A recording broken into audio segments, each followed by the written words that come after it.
विद्यार्थी मित्रांनो, आपण पाठीमागच्या तासाला सहकारी संस्थेच्या भांडवल उभारणीचे मार्ग पाहत होतो. आपण सहकारी संस्थेच्या भांडवल उभारणीच्या मार्गाचा विचार करत असताना 2 भागामध्ये त्याची विभागणी केलेली आहे. हे आपण पाहिलेलं आहे. चार्ट बघा. अंतर्गत साधने आणि बाह्य साधने. अंतर्गत साधनामध्ये आपण भाग भांडवल आपण विचारात घेतलं होतं. भाग भांडवल कशाला म्हणायचं? भाग भांडवलाची जी वैशिष्ट्ये आहेत हे अभ्यासक्रमामधून वगळण्यात आलेली आहेत, हे लक्षात घ्या. त्यानंतर भाग विक्रीचे फायदे आहेत पहा. हे भाग विक्रीचे फायदेसुद्धा अभ्यासक्रमातून वगळण्यात आलेले आहेत. त्यानंतर आपण दुसरं साधन पाहिलं होतं, प्रवेश शुल्क, एंट्रान्स फीज पाहिली होती आपण. आणि तिसरं साधन होतं राखीव निधी, ज्याला आपण रिझर्व फंड असं म्हणतो. आता सहकारी संस्था ह्या सेवा उपलब्ध करून देणाऱ्या संस्था आहेत. नफा मिळवणे हे सहकारी संस्थेचं महत्त्वाचं ध्येय नाही. नफ्याला गौणस्थान सहकारी संस्थेमध्ये दिलं जातं आणि सेवेला प्राधान्य दिलं जातं. तरीही व्यवस्थापन खर्च भरून निघेल इतपत सहकारी संस्था नफा मिळवत असतात. मग प्रत्येक सहकारी संस्थेला दरवर्षी मिळालेल्या निव्वळ नफ्यापैकी 25% इतकी रक्कम, म्हणजे 1/4 इतकी रक्कम सहकार कायद्याप्रमाणे बाजूला काढून ठेवणे बंधनकारक असते. आणि ही जी रक्कम, एकूण नफ्यापैकी 25% रक्कम जी बाजूला काढून ठेवलेली असते, या रकमेलाच राखीव निधी असे म्हणतात. ज्या संस्थेस आपल्या व्यवहारापासून नफा मिळतो अशा प्रत्येक संस्थेने एक राखीव निधी बाजूला काढून ठेवणं फार महत्त्वाचं असतं. आणि हा जो निधी बाजूला काढून ठेवलेला असतो, तो निधी सहकारी संस्था आपल्या गरजेनुसार व सोयीनुसार अडीअडचणीच्या वेळी तो निधी वापरू शकते. सहकारी संस्था आपल्या गरजेनुसार व सोयीनुसार विविध प्रकारचे निधी उभारत असते. राखीव निधीसुद्धा सहकारी संस्था गरजेच्या वेळी आणि भविष्य काळासाठी हा राखीव निधी सहकारी संस्थेला वापरता येतो. राखीव निधीच्या प्रमाणावरच सहकारी संस्थेचं आर्थिक स्थैर्य जे असतं, हे आर्थिक स्थैर्य अवलंबून असतं. सहकारी संस्थेनं राखीव निधी म्हणून बाजूला काढून ठेवलेल्या रकमेवरून सहकारी संस्था आर्थिकदृष्ट्या सक्षम व भक्कम होत असल्यामुळे राखीव निधीला सहकारी संस्थेची संरक्षक भिंत असेही म्हणतात. आता सहकारी संस्था या राखीव निधीशिवायच इतर प्रकारच्या सुद्धा निधी बाजूला काढून ठेवत असतात. उदाहरणार्थ घसारा निधी, बुडीत कर्ज निधी, किंमत चढ उतार निधी, लाभांश समानीकरण निधी, शिक्षण निधी अशा प्रकारचा निधी सहकारी संस्था उभारत असते. आता बुडीत कर्ज निधी जो आहे तो निधी सहकारी पतसंस्था उभारत असतात किंवा सहकारी बँका उभारत असतात. तर किंमत चढ उतार निधी सहकारी विपणन संस्था उभारत असतात. ज्या प्रमाणात राखीव निधी असतो त्याच प्रमाणात संस्थेला इतरांकडून कमी प्रमाणात कर्जही घ्यावे लागते. त्यामुळे कर्जावरील व्याजाचा होणारा खर्चही टाळता येतो. विशेष म्हणजे राखीव निधीवर लाभांश अथवा व्याज द्यावे लागत नाही. शिवाय राखीव निधीमुळे संस्थेची पत व प्रतिष्ठा वाढते. संस्थेचा विकास अथवा विस्तार करण्यासाठी राखीव निधीचा वापर करता येतो. त्यामुळे संस्थेची प्रगती वेगाने होण्यास मदत होते. राखीव निधीचा वापर सहकारी संस्था खेळते भांडवल म्हणूनही करू शकते. आणि सहकारी संस्था जो 25% रक्कम राखीव निधी म्हणून बाजूला काढून ठेवत असतात, या निधीची गुंतवणूक संस्था प्रामुख्याने राज्य किंवा जिल्हा मध्यवर्ती सहकारी बँकेत ठेवीच्या रूपाने केली जाते. आता खाली आहे बघा राखीव निधीचे प्रकार. हे सामान्य राखीव निधी, लाभांश समानीकरण निधी, विशेष बुडीत कर्ज निधी, किंमत चढ उतार निधी. हा भाग अभ्यासक्रमामधून चालू वर्षी वगळण्यात आलेला आहे. राखीव निधीचे प्रकार अभ्यासक्रमामधून ड्रॉप केलेला आहे, लक्षात राहू द्या. त्यानंतर पुढं दिले बघा राखीव निधीचे प्रकार व राखीव निधीचे फायदे दिलेत, ते सुद्धा अभ्यासक्रमामधून वगळण्यात आलेलं आहे, हे लक्षात राहू द्या.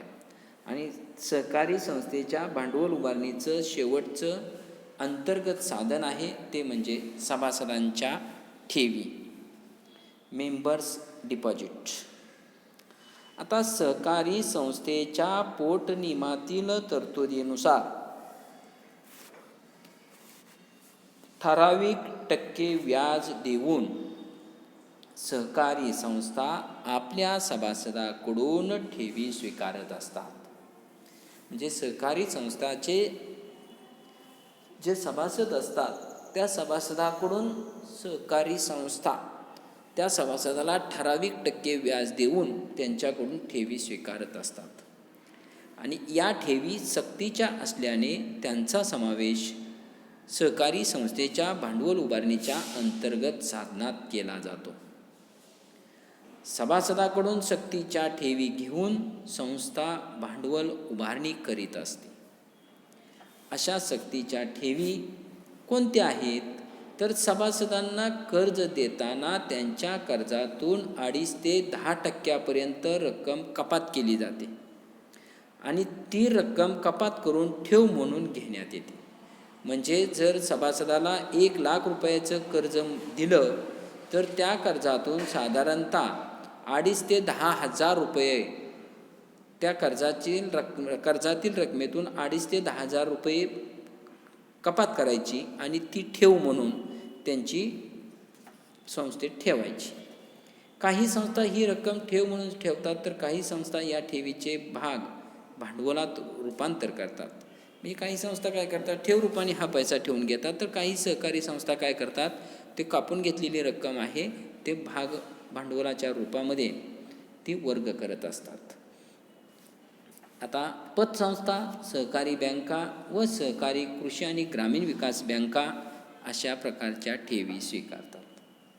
आणि दुसरं, काही सहकारी संस्था काय करतात, आपल्या सभासदाकडून खरेदी केलेल्या मालाची किंमत भागवताना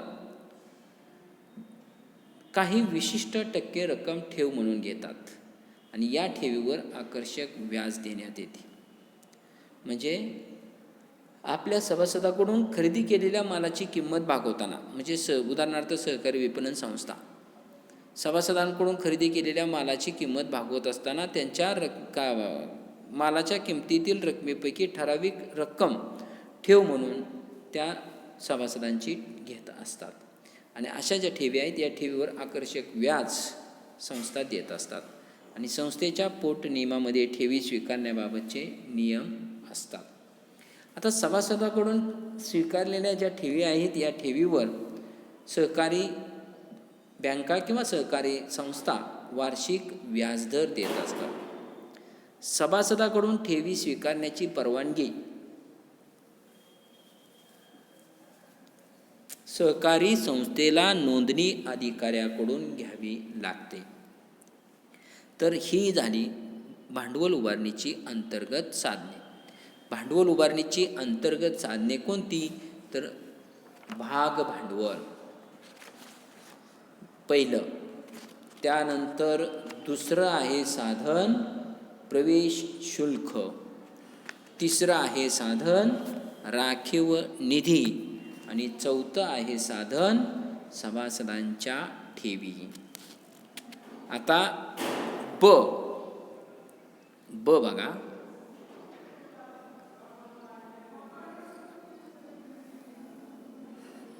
भांडवल उभारणीची बाह्य साधने. आता बाह्य साधनामध्ये 5 साधनं आहेत पहा. बिगर सभासदांच्या ठेवी, कर्जे व अग्रिमे, कर्ज रोख्यांची विक्री आणि सरकारी अनुदान व मदत आणि देणग्या व बक्षिसे. फक्त विद्यार्थ्यांनो एक लक्षात घ्या, सहकारी संस्थाची भांडवल उभारणीची जी साधने आहेत, ह्या साधनांचा अभ्यास करत असताना अंतर्गत साधनं वेगळी आहेत हे लक्षात राहू द्या आणि बाह्य साधनं वेगळी आहेत हेही लक्षात राहू द्या. अंतर्गत साधनामध्ये बाह्य साधनं येऊ देऊ नका आणि बाह्य साधनामध्ये अंतर्गत साधनं येऊ देऊ नका. अंतर्गत साधनं जी असतात हे सहकारी संस्थेच्या स्वतःच्या मालकीचं भांडवल असतं.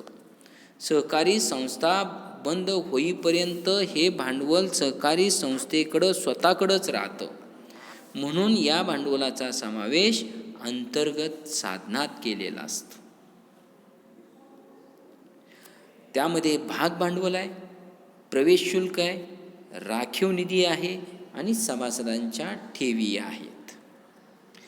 ऑब्जेक्टिव्हसाठी विचारलं जातं, भाग भांडवल हे सहकारी संस्थेच्या भांडवल उभारणीचे टिंबटिंब साधन आहे तर अंतर्गत साधन आहे, किंवा प्रवेश शुल्क हे सहकारी संस्थेच्या भांडवल उभारणीचे टिंबटिंब साधन मानले जाते तर अंतर्गत साधन मानलं जातं. तर आता बाह्य साधनं जी आहेत, ह्या बाह्य साधनामध्ये बिगर सभासदांच्या ठेवी, कर्जे व अग्रिमे, कर्ज रोख्यांची विक्री,